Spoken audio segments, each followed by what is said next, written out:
Party आएंगी? देखिए, अब अलग बात है, अब तो चुनाव की तैयारी के हिसाब से सभी दल के लोग सोच रहे हैं, तो अपनी अपनी किलेबंदी की कोशिश है, तो उसमें विपक्ष के लोग कर रहे हैं। लेकिन विपक्ष की स्थिति दिखावे के लिए भले लोग कोशिश में है कि एकता की बात दिखे, लेकिन सच में आपस में जिस तरह से मीटिंग करते हैं और मीटिंग के बाद बाहर जाकर बोलते हैं एक दूसरे के खिलाफ, तो इससे तो सीधा सीधा है कि सब लोगों के मन में, जो भी विपक्ष के लोग हैं, सिर्फ सत्ता की कुर्सी दिख रही है, मोदी हटाओ, इसके अलावा कोई उनका एजेंडा तो है नहीं। कोई वैकल्पिक एजेंडा की बात नहीं करेंगे तो जनता कैसे भरोसा करेगी? तो कुछ भी करे उसका कोई अर्थ नहीं निकलना है। नीतीश जी का नेतृत्व कहीं ना कहीं अब बैठक होनी है, आप एनडीए में हैं, आप शामिल होंगे, बैठक में जाएंगे आप?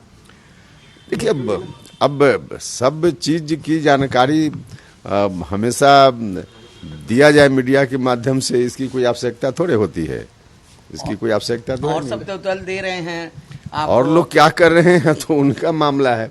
हम तो सिर्फ अपने बारे में बात करेंगे ना, तो सब बात मीडिया से शेयर की जाए, इसकी कोई जरूरत तो है नहीं। अमित शाह से मुलाकात हुई थी, उसके बाद शामिल हो रहे हैं, एनडीए में ही जाएंगे, तो तय है।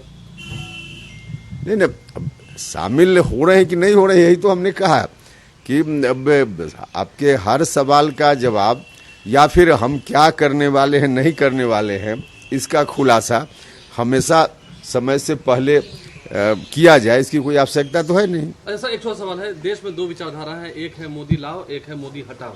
आप मोदी हटाओ के पक्ष में तो नहीं दिख रहे हैं। भैया, हमने तो कहा है कि नरेंद्र मोदी जी का कोई विकल्प 2024 तक तो नहीं है, क्योंकि उनके मुकाबले जो लोग हैं, पहलवान के खिलाफ दूसरा पहलवान अगर थोड़ा भी उस मुकाबला में दिखे तो कोई उम्मीद कर सकता है कि लड़ाई हो सकती है, लेकिन बहुत इतना का अंतर है कि कहीं कोई लड़ाई की स्थिति बनने ही नहीं वाली है।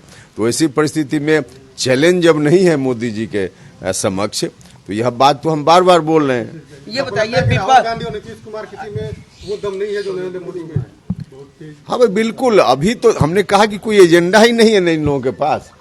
कोई व्यक्ति का सवाल तो सेकेंडरी है, पहले तो एजेंडा की बात है।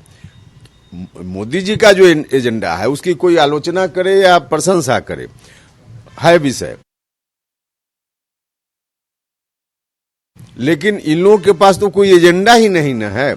जनता के सामने जब तक वैकल्पिक एजेंडा, ठोस एजेंडा लेकर कोई विपक्ष बात न करे, तो फिर कहां से उस पर जनता का ध्यान ही नहीं जाएगा और चुनाव में कोई इशू ही नहीं बन पाएगा। मोदी के टक्कर में कोई दूर दूर तक नहीं दिख रहा है। बिल्कुल, हमने कहा ना कि 2024 में कोई चुनौती नहीं है।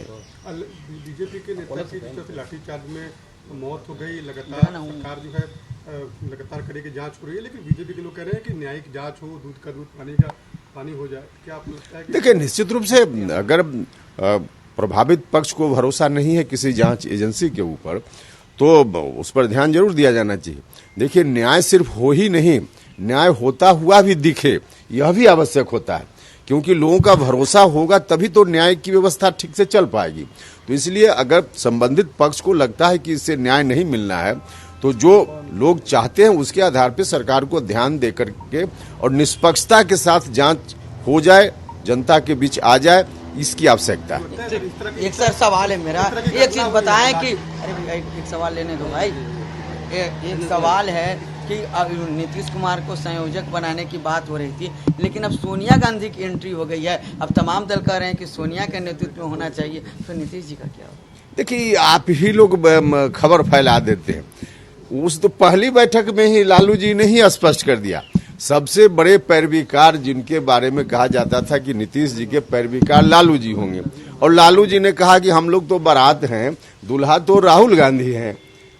तो जब लालू जी ही ऐसा कह रहे हैं, तो फिर उसके बाद चीजें बचती कहाँ है? स्पष्ट है। कल एनडीए की बैठक में शामिल हुई। अरे सवाल हो गया।